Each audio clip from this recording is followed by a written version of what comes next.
শ্রী যুধিষ্ঠির মহারাজ তিনি ভগবানকে জিজ্ঞাসা করলেন, আপনি কৃপা করে এই হরিবাসর শ্রী শ্রী একাদশী ব্রতের আর আবির্ভাব বর্ণনা করুন। হরিদাস বর্য ধর্মরাজ মহারাজ যুধিষ্ঠির জিজ্ঞাসিত হলেন, কার কাছে? শ্রী ভগবানের নিকটে। হে দেব, এই অতি পবিত্র পূর্ণ একাদশী তিথির যে আবির্ভাব মহিমা কথা আপনি কৃপা করে আমাকে বলুন।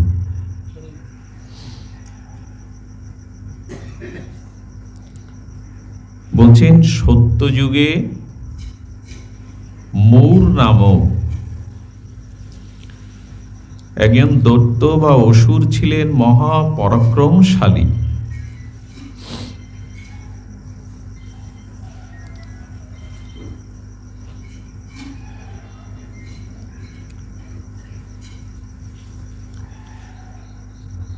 পৃথিবী সৃষ্টির সাথে সাথে এই দেব এবং অসুর,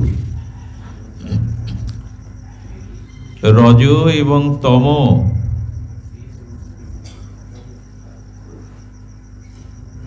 অজ্ঞান এবং বিশুদ্ধ জ্ঞান, পাপ এবং পূর্ণ, এটি সৃষ্টির থেকে, সৃষ্টির প্রারম্ভ থেকে আছে।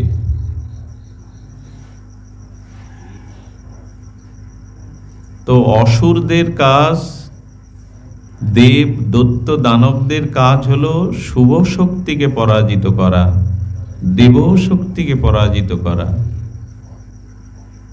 যেমন আমাদের মধ্যে বিবেক আছে, চেতনা আছে, আবার অসৎ বুদ্ধি, রজগুণ তমগুণ আছে।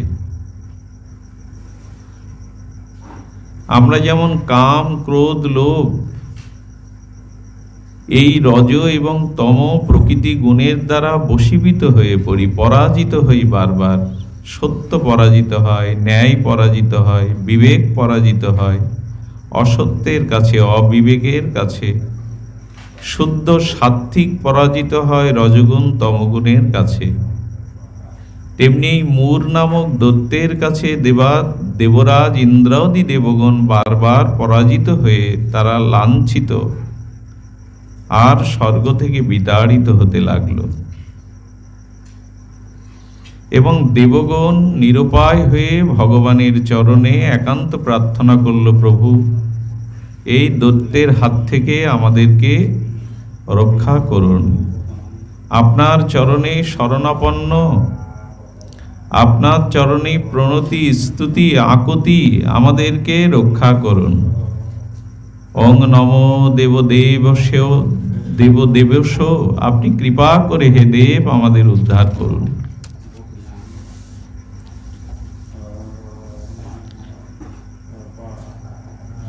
তো জগন্নাথ দেব দেবেশ জনার্দন শ্রী ভগবান তিনি এই মূর নামক দৈত্যের সাথে আর যুদ্ধে রত হলেন বিনাশের জন্য। কিন্তু ভগবান ইচ্ছা করেই সেই মূর নামক দৈত্যের যুদ্ধ থেকে ভগবান পলায়ন করলেন। ভগবান পলায়ন করে, সর্বশক্তিমান তত্ত্ব, তিনি পিছিয়ে যাবেন কেন? এটা ভগবানের একটি কৌশল। আর্ধেক মানুষ ঘুমাচ্ছেন আপনারা, একাদশী মাথায় উঠবে, একাদশীর দিন নিদ্রা যাওয়া যাবে না। উপবাসের কষ্ট আছে তো সবাই ঘুমাচ্ছেন। নিজেকে সামলান, সতর্ক করুন। তো ভগবান পলায়ন করলেন। আমি বিস্তারিত না বলে সংক্ষিপ্ত বলছি। ভগবান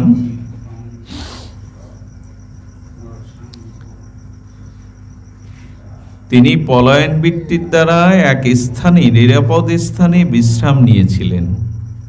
যোগ নিদ্রায় নিদ্রাভিভূত হয়ে পড়লেন। এটি ভগবানের লীলা, সর্বশক্তিমান তত্ত্ব। ভগবান পরাজিত হন না। তো নিদ্রিত ভগবানকে দেখে মূর নামক দৈত্য আস্ফলন করলেন। আমি আমার বীর বিক্রমে ভগবান ভয়ে পলায়ন বৃত্তিতে আশ্রয় নিয়েছেন। তো তিনি সেই নিদ্রিত যোগনিদ্রাভিভূত ভগবানকে যখন হত্যায় উদ্যত হলেন, লক্ষ্য করুন, তখন ভগবানের সচ্চিদানন্দময় চিৎ শক্তির শ্রী অঙ্গ থেকে আর একটি অপূর্ব নারী মূর্তি আবির্ভূতা হলেন। সেই আবির্ভূতা দিব্য নারী মূর্তিটির তেজ দৃষ্টিতে মূর নামক অসুর বা দৈত্য বিনাশ হলেন। ভগবানের শ্রীঅঙ্গ থেকে উৎপন্না হলেন দিব্য জ্যোতির্ময়ী এক দেবী মূর্তি। তিনি তাকে দৃষ্টির দ্বারাই এই মূর নামক দৈত্যকে বিনাশ করলেন, পরাভূত করলেন। এবং তিনি মূর নামক দৈত্যকে বধ করে ভগবানকে স্তব স্তুতি বন্দনা করতে লাগলেন। যোগনিদ্রাভিভূত ভগবান নিদ্রা হতে উত্থিত হয়ে বললেন, দেবী। প্রভুকে বারবার পুনঃ পুনঃ স্তব স্তুতি প্রণাম করে বলছেন, প্রভু, আমি আপনার সচ্চিদানন্দ এই তত্ত্ব থেকে আবির্ভূতা হয়েছি। আমার কি নাম, কি পরিচয়, আপনি বলুন। ভগবান তখন প্রসন্ন হয়ে স্মিত হাস্যে বলছেন, আজ থেকে তোমার নাম হলো একাদশী। এই হলো একাদশীর আবির্ভাব কথা। তাহলে একাদশী কে? না, ভগবানের চিন্ময় জ্যোতির্ময় দিব্য অংশই হলো, অর্থাৎ ভগবানের অভিন্ন অংশ শক্তি হলো একাদশী। এবং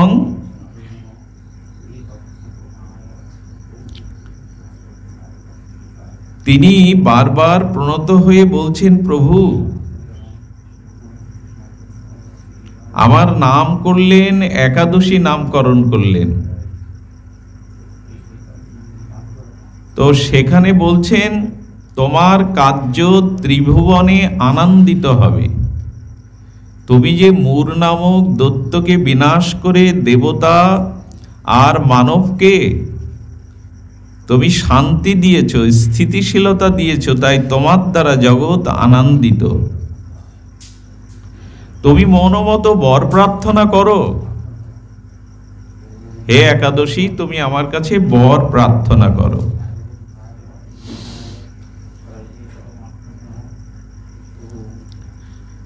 একাদশী কি বললেন? ভগবানের কাছে কি বর চাইলেন? হে দেবেশ, আপনার কৃপায় আমি যেন সর্বতীর্থ মধ্যে প্রধানা হতে পারি। তার মানে এই সংকেত এখানে এসেছে, আপনি পৃথিবীতে যত তীর্থাদি আছে, সেই তীর্থ একজন ব্যক্তির পক্ষে পরিভ্রমণ বা তীর্থযাত্রা সম্পন্ন করা কি সম্ভব? আমাদের মধ্যে এখনো অনেকেই আছি, আমরা গয়া, কাশী, পুষ্কর, বৃন্দাবন, মথুরা, দ্বারকা এইসব পুরীতে অনেকেই আমরা যাইনি। তো বলছেন যে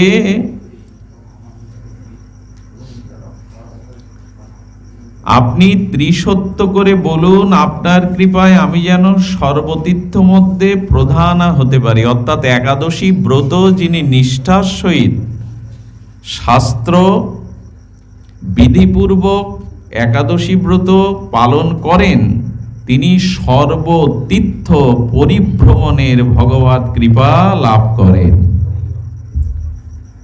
তার মানে আপনি একাদশী করছেন মানে সমস্ত বিশ্ব ব্রহ্মাণ্ডে যত তীর্থ আছে সেই তীর্থের থেকেও আপনি অধিকতর শ্রেষ্ঠ তীর্থ একাদশী তীর্থে আজ আপনি বাস করছেন। একাদশী তীর্থ বা আপনি অবস্থান করে সমস্ত তীর্থের পরিক্রমার ফল পাচ্ছেন।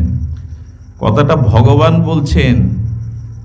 এখন আপনি এরকম গুরুত্ব দিয়েছেন, আমি গুরুত্ব দিয়েছি যে একাদশী নিষ্ঠার সহিত পালন করলে সমগ্র তীর্থের মধ্যে শ্রেষ্ঠ তীর্থ পরিভ্রমণের ফল প্রাপ্ত হয়। সর্ববিঘ্ন নিবারণকারী সর্বসিদ্ধিকারিণী যেন আমি আপনার কৃপায় হতে পারি। দেখুন কি মহিমা। আমাদের তো শ্রদ্ধা নাই, আর এইসব কথায় সুদৃঢ় বিশ্বাস নাই। একাদশী ব্রত যিনি নিষ্ঠার সহিত পালন করবেন, সর্ববিঘ্ন হতে তিনি মুক্ত হবেন। এই কথা বিশ্বাস করুন, দৃঢ়তার সহিত মেনে নিন। যিনি শাস্ত্রের বিধিপূর্বক সদাচার পূর্বক বিধিনিষেধকে মান্যতা দিয়ে একাদশী ব্রত পালন করেন, তার জীবনে সর্ববিঘ্ন যাতে দূর হয় সেই বর প্রার্থনা করছেন প্রভু। একাদশীতে যদি নিষ্ঠার সহিত কেউ পালন করে তাহলে সর্ববিঘ্ন নিবারণ হবে, সর্বসিদ্ধিকারিণী যেন হয়। আমাকে বর দিন, সর্বসিদ্ধি তার প্রাপ্ত হবে।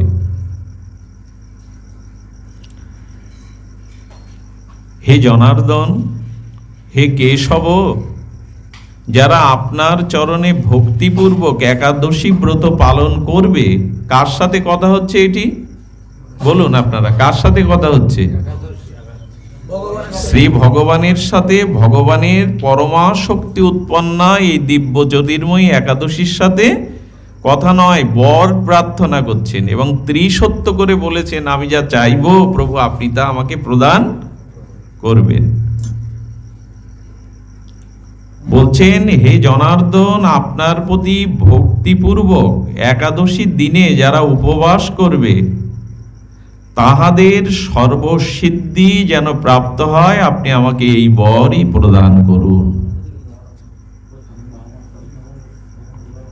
ভগবান বলছেন, হে কল্যাণী, আমি তোমাকে এই বর প্রদান করছি যে তোমার সমস্ত মনোরথ যেন পূর্ণ হয়। তুমি যাহা বললে তা যেন সিদ্ধ হয়, ভক্তগণের সমস্ত মনোরথ পূর্ণ হয়। যারা একাদশী এবং আমার পূজা করবে তাদের সুখভাজন হবে, সর্বতীর্থের অধিক পুণ্যশালী হবে। শ্রী বিষ্ণু ত্রিসত্য করে এই বরদান করেছিলেন। শাস্ত্র এমন বলা আছে যে তোমার ভিতরেও যে অসুর মূর, এই জন্য গোবিন্দের আর এক নাম হলো মুরারি, ভগবানের আর এক নাম হলো কেন মুরারি? মূর নামক দৈত্যকে তিনি বধ করেছিলেন, এই জন্য ভগবানের আর এক নাম মুরারি। তো একাদশী ব্রত পালন করলে আমাদের ভিতরে যে কাম, ক্রোধ, পাশবিকতা, আসরিকতার রূপ দৈত্য আছে, ওই একাদশীর কৃপায় সেটাও বিনাশপ্রাপ্ত হবে। আমাদের ভিতরেও দৈত্য আছে, অসুর আছে, কাম, ক্রোধ, ভোগ, বাসনা, পাপ, এইগুলি সব অসুর বৃত্তি সম। শাস্ত্রে এরকম বলা আছে, একাদশীর সমান কোন ব্রত, কি বললেন একবার বলুন আপনারা, একাদশীর সমান কোন ব্রত নাই। যত ব্রত আছে, যেমন নদীর মধ্যে শ্রেষ্ঠা হলেন পতিত পাবনী গঙ্গা, তীর্থের মধ্যে তীর্থরাজ যেমন ত্রিবেণী সঙ্গমের, গঙ্গা যমুনা সরস্বতীর সঙ্গমের স্থল পুষ্কর, গাভীর মধ্যে যেমন কামধেনু বা সুরভি তেমনি ব্রতের মধ্যে হলো একাদশী। মার্গশীর্ষ কৃষ্ণপক্ষে উৎপন্না একাদশী, মার্গশীর্ষ অর্থাৎ অগ্রায়ণে কৃষ্ণপক্ষে বিষ্ণু দেহহত মুরাসুর বর্তায় তিথি একাদশী বরা, অর্থাৎ অগ্রায়ণ মাসের কৃষ্ণপক্ষে বিষ্ণু দেহ হতে আর মুরাসুর বদ্ধাতাত্থায় তিথি রেকা একাদশী বরা। কেউ যদি প্রশ্ন করে একাদশীর ঠাকুর একটু আসতে, একাদশীর সৃষ্টি কবে হয়েছিল? না, সেই সত্যযুগে মার্গশীর্ষ অর্থাৎ আগের বৎসরের প্রথম মাস ছিল কোনটি? বৈশাখ।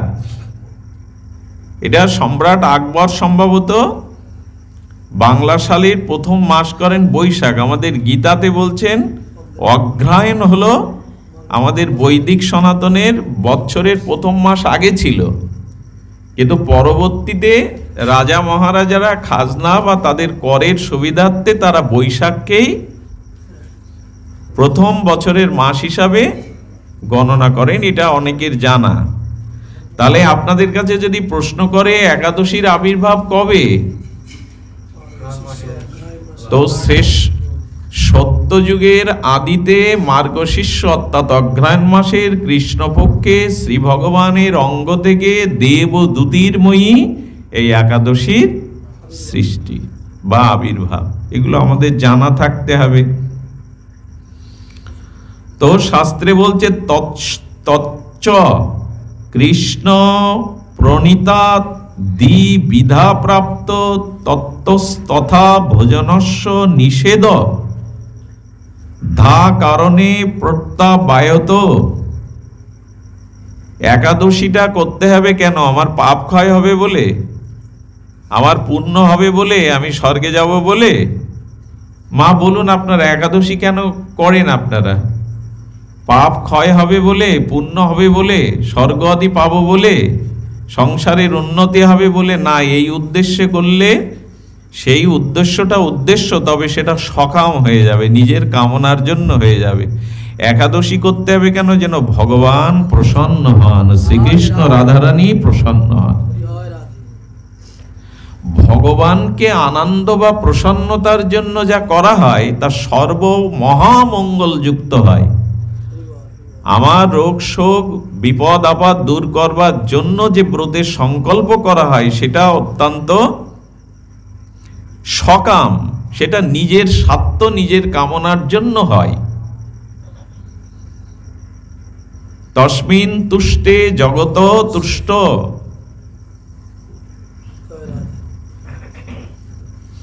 তরুমূলং নিষেবনং চ, অর্থাৎ বৃক্ষের গোড়াতে জল সিঞ্চন করলে যেমন শাখা পোশাখা পল্লবিত হয়, যে কোনো অনুষ্ঠান ব্রত যদি ভগবানকে আনন্দ দানের জন্য হয় তবে সর্বময় মঙ্গল হয়ে যায়, আলাদা করে কিছু চাইতে হয় না। আচ্ছা, বাড়ির যিনি কর্তা, জাগতিক কর্তা, সংসার যাত্রা নির্বাহ করেন, সংসারের সবার ভরণ পোষণ করেন, কোনো কারণে বাড়ির কোনো পরিবারের সদস্যের কারণে সেই কর্তা ব্যক্তি যদি খুব প্রফুল্ল থাকেন, প্রসন্ন থাকেন, সেই দিন বাড়ির সবার আনন্দ হয় না? আজকে বাড়ির কর্তা ব্যক্তি খুব প্রসন্ন, হাসছেন, আনন্দ করছেন, আজ তার মনে আনন্দ ধরছে না, তাহলে বাড়ির সন্তান স্ত্রী পুত্র অন্যদের আনন্দ হয় না? আর বাড়ির কর্তা ব্যক্তি যদি অপ্রসন্ন থাকে, মুখ ভার করে থাকে, তাহলে অন্যদের কি হয়? তেমন এই বিশ্বস্রষ্টা ভগবান হলেন মূল কারণ। তাকে আনন্দ সন্তুষ্টির জন্য যদি কিছু করা হয় তাহলে ওই পাপ তাপ আনুষঙ্গিক সব আপনি পেয়ে যাবেন, কিন্তু উদ্দেশ্যতে হবে ভগবান। এই যে এখানে এসেছেন, হরিকথা শুনছেন, এটা কেউ যদি প্রশ্ন করে কেন শুনছেন, তো ভগবান আনন্দ পাবেন বলে। আমি হরিকথা শুনছি, ভগবান দেখছেন, তার গুণগাথা সাধু সঙ্গে শ্রবণ করছি, এতে ভগবান আনন্দ পাচ্ছেন, এই জন্য এসেছি, পাপ ক্ষয়ের জন্য না।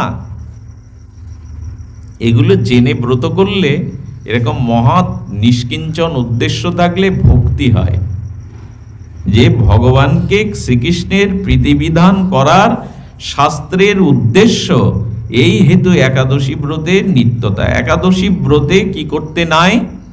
ভোজন করতে নাই। দেখুন, একাদশীতে যারা শরীরের অসুস্থতার দোহাই দিয়ে বা আমাকে ওষুধ খেতে হয়, আমার এই রোগ, এই না হলে 3 বেলা এই আহার যদি না করলে, এইসব অজুহাত দেখান, শাস্ত্রে বলছেন যে আপনি যদি একাদশী ব্রত তে পঞ্চশস্য অন্নাদি ভোজন করেন, তাহলে যে পাপগুলো হয় সেগুলো তো শিহরিত হতে হয়। একাদশীতে যদি কেউ অন্ন ভোজন করেন বা একাদশী না করেন, তাহলে প্রথমত তার ব্রহ্মা হত্যা, স্ত্রী হত্যা, ভ্রূণ হত্যা পাপ প্রাপ্ত হন। কতগুলো ভয় ধরাবার না? যিনি ব্রত করবেন ভগবানকে প্রসন্নতার জন্য, সেই দিন তার শরীর, তার সকল কিছুর দায়িত্ব ভগবানের উপরে চলে যায়। নিষ্ঠা, প্রীতি, ভক্তির সহিত ব্রত করুন, দেখবেন যার জন্য ব্রত করছেন তিনি আপনার শরীরকে রক্ষা করবেন। উত্তরপ্রদেশে অতি পাপী, ভ্রষ্টাচারী, হেন পাপ নেই করেনি, সে মারা গেল একাদশীর দিন। এমন পাপী যে তাকে সমাধি দেওয়ার একটা বস্ত্র কেউ দিতে যাচ্ছে না। তার যে সমাধি দেবে মাটির নিচে, তো বস্ত্র দিতে যাচ্ছে না। একজন নির্জলা একাদশী করতেন, তিনি তার বস্ত্রের অর্ধেকটা কেটে ছিঁড়ে ওর সমাধির উপরে আচ্ছাদন দিলেন। পরবর্তীতে সেই আত্মাটি যখন উদ্ধার হওয়ার নয়, ভ্রষ্টাচারী পাপী আত্মা, এই পাপী জীবাত্মা, কিন্তু তিনি হর্ষান্বিত হয়ে আর বাণী বলতে বলতে গেলেন, এই নির্জলা একাদশী ব্রতধারীর এত পবিত্র, ভগবান এত প্রসন্ন হয়েছে যে তার অঙ্গের প্রসাদী বস্ত্রখণ্ড আমার অঙ্গে দেওয়াতে আমি এখন মুক্ত হয়ে, পাপ মুক্ত হয়ে, উদ্ধার হয়ে চলে যাচ্ছি। গায়ের প্রসাদী বস্ত্রের এরকম মহিমা, তাহলে একাদশীর কি মহিমা?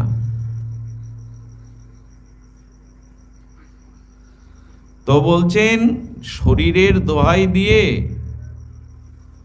আর আপনি একটা বেলা উপবাস করতে পাচ্ছেন না, একটা বেলা আপনি নানান এই পঞ্চশস্যাদি ভজন করছেন, তা বললেন এই যে ব্রহ্মহত্যা, স্ত্রী, দেখুন ব্রহ্মহত্যাটা পরে, স্ত্রী হত্যাটা, ব্রহ্মহত্যা আগে, স্ত্রী হত্যা পরে দিয়েছে। 10 বার ব্রহ্মহত্যা করলে যে পাপ হয়, একবার স্ত্রী হত্যা করলে সেই পাপ হয়। ব্রহ্মহত্যার থেকে স্ত্রী হত্যা আরো বেশি পাপ। আর বলছেন ভ্রূণ হত্যা, গর্ভস্থ সন্তান যারা হত্যা করে একে বলে ভ্রূণ। এইটা ভালো করে শ্রবণ করুন। বলছেন যে ব্রহ্মা হত্যা 10 বার ব্রহ্মা হত্যা করলে যে পাপ হয়, একবার স্ত্রী হত্যা করলে সেই পাপ হয়। আর 10 বার স্ত্রী হত্যা করলে যে পাপ হয়, একবার ভ্রূণ হত্যা করলে সেই পাপ হয়। কারণ আমি আমার আনন্দ সুখের জন্য যাকে গর্ভে ডেকে আনলাম, তাকে হত্যা করতে গিয়ে তার প্রতিরোধ করার ক্ষমতা তো ছিল না। আমার আহ্বানে, আমার আনন্দেই তো সে এসেছে। একটা মনুষ্য শরীর নিয়ে সে ভগবানের ভজন করে উদ্ধার হতে পারত, দেশ ও দশের মঙ্গল করতে পারত। আমি তার উদ্ধারের পথ রুদ্ধ করে তাকে, আচ্ছা সে তো অপরাধ করেনি, গর্ভে যে এসেছে তার কোনো অপরাধ আছে কি? আছে? এবং আমি তাকে হত্যা করতে গেলে সে প্রতিরোধের কি ক্ষমতা রাখে আমার হত্যার হাত থেকে বাঁচবার জন্য? তাহলে নিরপরাধ, এবং সে তার সপক্ষে বাঁচবার মতো তার কোনো ক্ষমতা নাই। আমি তাকে হত্যা করলাম। যারা ভ্রূণ হত্যা করে তার গর্ভের কোনো সন্তানের দ্বারা পিতৃপুরুষের শ্রাদ্ধ তর্পণ হয় না। উক্ত পাপ সমূহ এই পঞ্চশস্য বা অন্নের মধ্যে ওই দিন বিরাজ করে। এই জন্য দয়া করে, কৃপা করে এই একাদশীর দিনে পঞ্চশস্য বর্জন করুন। শাস্ত্রের কথা অভ্রান্ত, মহাসত্য। ভগবান ও আচার্য অবতারবর্গ পর্যন্ত শাস্ত্রকে মেনেছেন। একাদশী যিনি করেন সেই দিন ভগবানই তার শরীরের সুরক্ষা দেন। একদিন নিষ্ঠার সহিত করে দেখুন, খাবো খাবো এরকম মনে হবে না। সকাল থেকে একটা সংকল্প শুরু হয়, আজকে তো খাওয়ার পর্ব নেই, দেখবেন ক্ষুধাটাও জাগে না।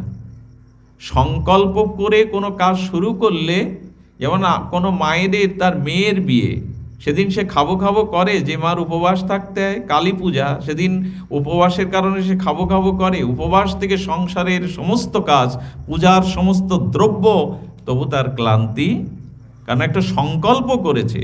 তেমন সংকল্প করে একাদশী পালন করুন। এবং ঋষি, শৃঙ্গি ঋষি বলেছেন, কোন ঋষি?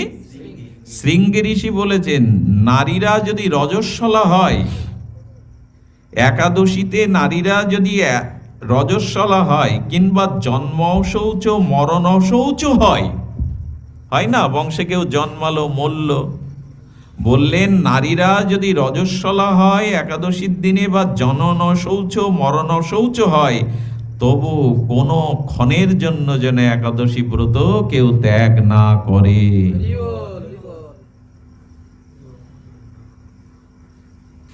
পিতামাতা মারা গেলে যে মালসা করতে হয় অভিসন্ন, ওই দিন একাদশী পড়লে একটু দুগ্ধ বা জল মালসাটা তাপ দিয়ে ওই মালসার মতো করেই রাখবেন, কিন্তু একাদশী করতেই হবে।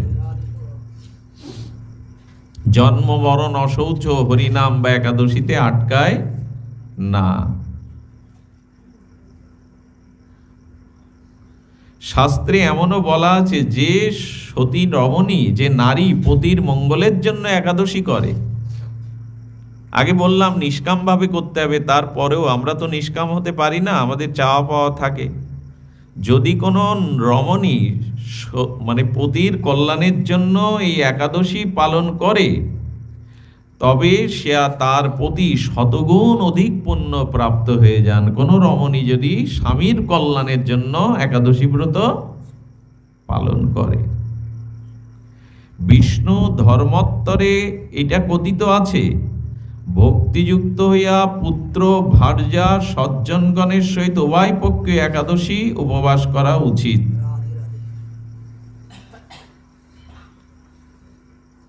তো আমাদের উচিত হলো একাদশী ব্রত, আর আমাদেরকে পরিবারের যারা আছে, যারা এখনো একাদশী ব্রত সংকল্পযুক্ত করেনি, তাদের সহিত যেন একাদশী ব্রতটা করা হয়। আর একটা কথা আপনাদের একটু বলি, জানিয়ে মাঝে মাঝে বিতর্ক হয়। আমার সামনে যে গ্রন্থ আছে, ইনি রাধাকুণ্ডের নিত্যলীলা প্রবিষ্ট নিত্য ধামগত মহা আচার্য প্রবার পণ্ডিত কুলতিলক ছিল শ্রীমৎ নন্দলাল পণ্ডিত জি। তিনি বলেছেন, পূর্ববিদ্ধা ন কর্তব্যং পরিবিদ্ধা মুপজয়ত প্রতিপত প্রভুতয় সর্ব উদয় দুদয়াকাদ্রব সম্পূর্ণা ইতি বিখ্যাত হরিবাসর বর্জিতা। অর্থাৎ দশমী বিদ্যা একাদশী ব্রত কখনো করবে না। ব্রত নির্ণয় প্রসঙ্গে বলা আছে যে দশমী বিদ্যা যে একাদশী, সেই একাদশী কখনো করবে না। তো বলা আছে যে সূর্যোদয়ের 4 দণ্ড 1 ঘন্টা 36 মিনিট পূর্বে অরুণোদয় হয়, সেই অরুণোদয়ের মধ্যে 1 মিনিট বা 2 সেকেন্ডও যদি দশমী এসে থাকে, তবে তাহা দশমী বিদ্যা। সেই দশমী বিদ্যা স্পৃষ্টা একাদশী পরিত্যাগ করে দ্বাদশীদের দিনে, শেষ তিথির দিনে ব্রত করবে। ধৃতরাষ্ট্রর শতপুত্র মরে যাওয়ার কারণ মৈত্রী ঋষিকে জিজ্ঞাসা করেছিলেন। কে জিজ্ঞাসা করলেন? ধৃতরাষ্ট্র, যে আমার 100 পুত্র কেন মারা গেল। কাকে জিজ্ঞাসা করলেন? মৈত্রী ঋষিকে। তো শতপুত্র কেন আমার মারা গেল? মৈত্রী ঋষি বললেন, তুমি পূর্বে, অর্থাৎ পূর্বে জন্মে ভার্যার সহিত দশমী বিদ্যা একাদশী ব্রত করেছিলে, এই পাপটার কারণে। আচ্ছা, আমরা অন্যতাও শুনেছি না, যে গান্ধারী প্রজাপতি বা কিছু 100টা মেরে মালা করেছিলেন। তো এরকম যে শুনি, তুমি আবার এটা বলছো যে না, দশমী বিদ্যা একাদশী করানো শতপুত্র মারা গেলেন। ধরুন আমি অপরাধ করেছি, 3-4টে অপরাধে আমি অভিযুক্ত, তো বিচারক কোর্টে বললেন এর সবথেকে মারাত্মক যে অপরাধ তাতে ওর ফাঁসি হওয়ার কথা, আর যে 2টি অপরাধ আছে তাতে 20 বছর এবং 10 বছর জেল হওয়ার কথা। এখন 3টে অপরাধ বিচারক ঘোষণা করলেন। তো মূল অপরাধের কারণে ফাঁসি যার হয় তার 20 বছর 10 বছরের জেল ওর মধ্যে চলে যায়, না আলাদা করে তাকে আবার মরার পরে ভুগতে হয়? মূল অপরাধের কারণে যার ফাঁসি হলো তার 10 বা 20 বছর ওই সাজা কি আর ভোগ করতে হয়? সে তো মারাই গেল, ফাঁসি দেয়া হলো, ওইগুলো ওর সাথে চলে গেল। তেমন গান্ধারীর ওটাও পাপ ছিল, শত প্রাণীকে হত্যা করে গলার মালা করা। শতপুত্র মৃত্যুর কারণ এটা গৌণ, মুখ্য হলো দশমী বিদ্যা একাদশী তারা পালন করেছিলেন। তো আমরা একটু হরি কথা বলবো, আজকে সময় তো বেশি, এই জন্য আমরা একটু বিনিয়ে বিনিয়ে বলছি, একটু সময় ধরে। একাদশীতে 4টে জিনিস অবশ্যই করতে হয়।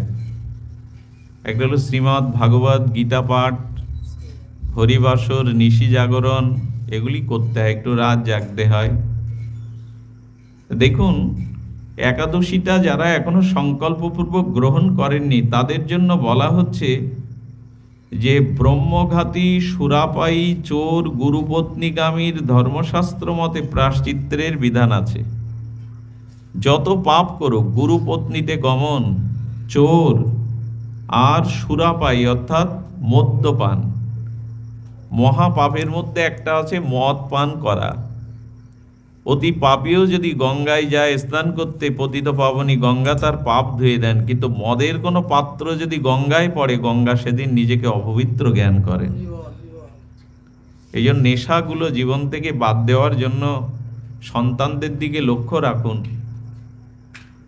বর্তমান যুগ সে যত বড়ই সাধু সন্ত হোক, বর্তমান প্রজন্মের সন্তানদেরকে নিয়ন্ত্রণ করা, কারণ স্কুল, কলেজ, বিশ্ববিদ্যালয়, সঙ্গী সাথী সব কিছুই হয়ে গেছে বড় বিপদগামী। এই জন্য আপনি সাধু, আপনি সজ্জন, কিন্তু আপনার সন্তানটা কুসঙ্গে মিশে এসে বিপদগামী হতেই পারে। বর্তমানে এই পরিবেশ তৈরি হয়ে গেছে। জীবনে এই নেশার হাত থেকে সন্তানদেরকে যেভাবে হোক বাঁচান। মহা পাপের মধ্যে হলো এই নেশা। এই একটা দেশ নয়, সারা বিশ্ব এখন ধ্বংসের প্রান্তে ড্রাগ, নেশার জন্য।